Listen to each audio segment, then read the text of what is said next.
Hola a todos, bienvenidos a Liberémonos de la Matrix. No es lo que sabes lo que te pone en problemas, sino lo que crees que sabes que no es así. Mark Twain. Con esta frase inicia la película La Gran Apuesta, que de verdad me ha sorprendido, ya que no esperaba ver en una película basada en hechos reales mensajes tan claros sobre el gran engaño de la economía y del sistema capitalista.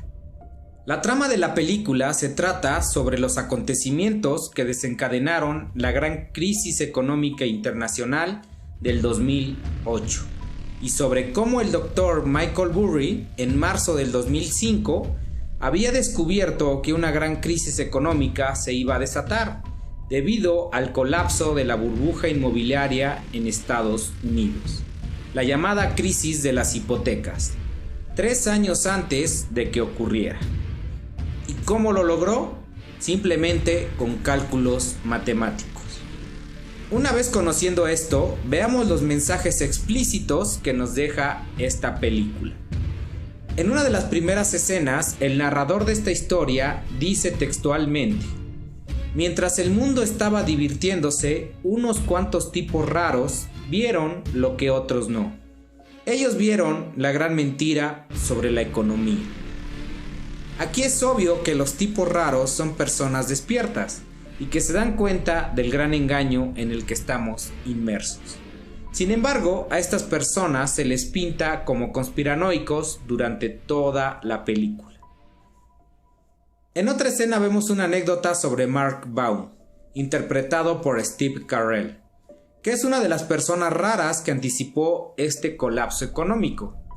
Nos muestran un flashback cuando él era niño y un rabino que era su maestro le dice a su mamá que Mark tenía un problema, ya que estudiaba mucho solo para buscar inconsistencias en la palabra de Dios. Y no es que todos los mal llamados conspiranoicos estemos buscando inconsistencias en todo, sino que nosotros solamente nos hacemos preguntas que otras personas no. Después se ve como Mark está caminando en una calle de Nueva York y se encuentra hablando con su esposa por celular, y él le dice textualmente lo siguiente: esto es una mierda, no tienes idea de la cantidad de basura que la gente hace, y todos caminan como si estuvieran en un video. Los están jodiendo a todos, ¿y sabes lo que les preocupa? ¿El béisbol o qué actriz está en rehabilitación? Este mensaje es clarísimo.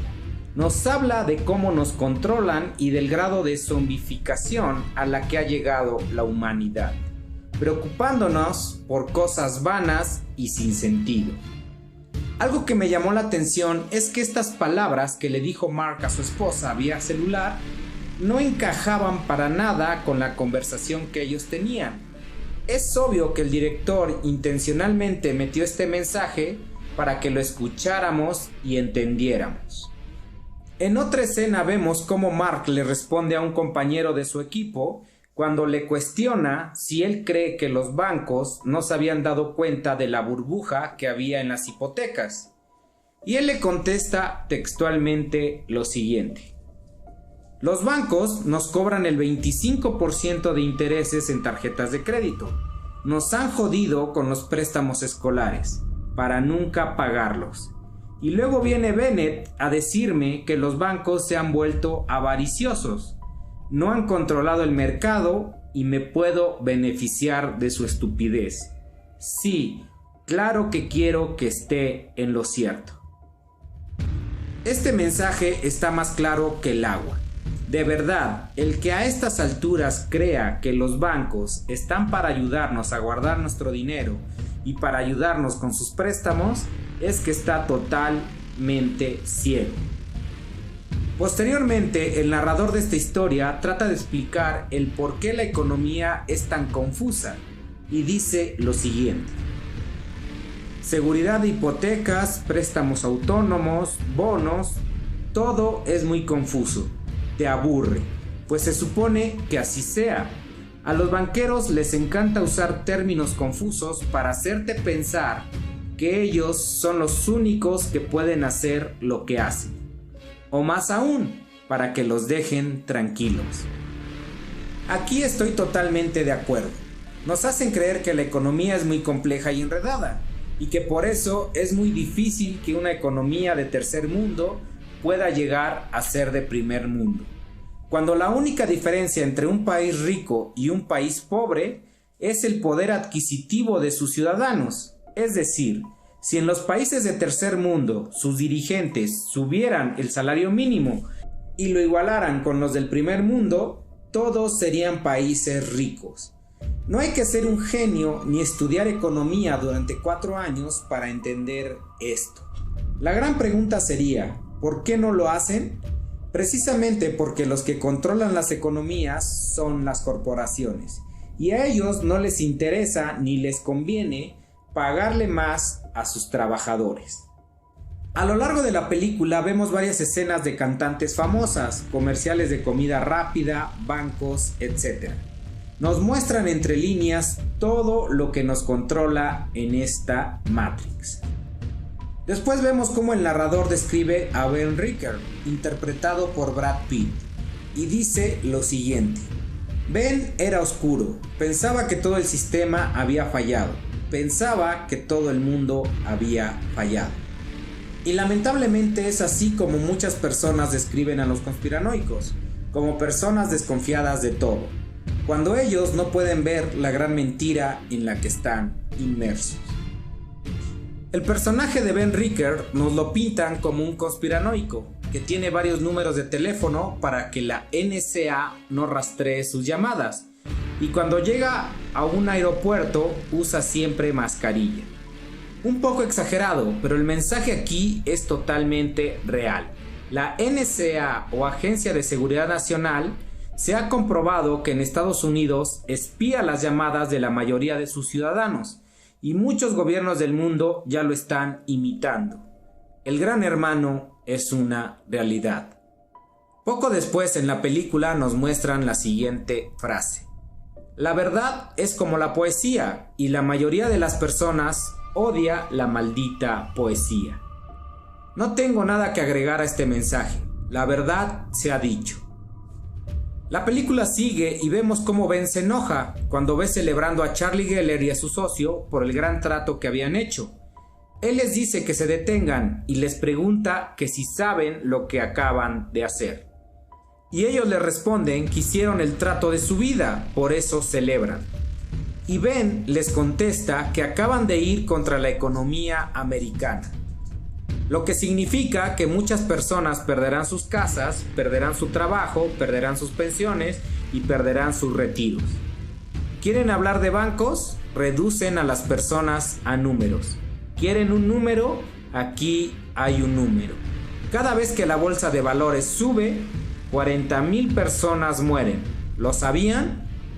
Charlie y sus socios se quedan pasmados por las palabras de Ben. Sin duda alguna, otra verdad que nos suelta esta película. La gran mayoría de las personas no se dan cuenta de que para que existan ricos deben de existir pobres. En una de las últimas escenas vemos cómo Mark Baum está en un debate y dice que lo que él está viviendo es un fraude. Y no solo en bancos, sino en gobiernos, educación, religión, comida, incluso en el béisbol. Y que al final del día las personas normales son los que van a tener que pagar por todos nosotros. Increíble este mensaje, ¿verdad? Pues lamentablemente es la realidad en la que vivimos. Un engaño en todos los ámbitos. No nos damos cuenta que la élite controla todo, inclusive los deportes, por más difícil que sea creerlo. ¿Y qué razón tenía Mark? Ya que al final de esta crisis los bancos fueron rescatados por el gobierno, con impuestos de los ciudadanos, y como siempre culparon a los inmigrantes y a la gente pobre. Lo mismo que sucedió en México con el fraude del Fobaproa, donde los bancos fueron rescatados con los impuestos que hasta el día de hoy seguimos pagando. Algo que me encantó de la película es que al final, de forma sarcástica, pasan una escena en la que dicen que los banqueros fueron llevados a juicio y que las normas para los préstamos se iban a regular para que no pudieran estafar a ningún ciudadano, etc. pero terminan diciendo que es una broma y explican cómo el dinero lo tomaron los bancos, pagaron sus bonos y ningún banquero fue a prisión. La verdad es que no me sorprende. Esta crisis del 2008 dejó 500 trillones de dólares en dinero de pensiones que desaparecieron, 401,000 bonos de ahorro no pagados, 8 millones de personas que perdieron su trabajo, 6 millones de personas que se quedaron sin casa, y eso solo en Estados Unidos. Michael Burry contactó al gobierno varias veces para ver si alguien quería entrevistarlo para averiguar cómo sabía que el mercado colapsaría años antes que alguien siquiera lo sospechara. Nadie respondió su llamada. Sin embargo, curiosamente fue entrevistado 4 veces por el FBI. La investigación que el Dr. Burry ahora mismo está realizando está enfocada en una sola cosa: agua. ¿Será acaso que la próxima gran crisis sea a causa de la escasez del agua? Solo el tiempo nos dará la respuesta. Pues aquí dejo estos mensajes clarísimos que nos deja esta película, una de las pocas que he visto que exponen verdades tan abrumadoras que nos hacen entender el gran engaño en el que vivimos. Te recuerdo, mi nombre es Leonardo y nos vemos en la próxima.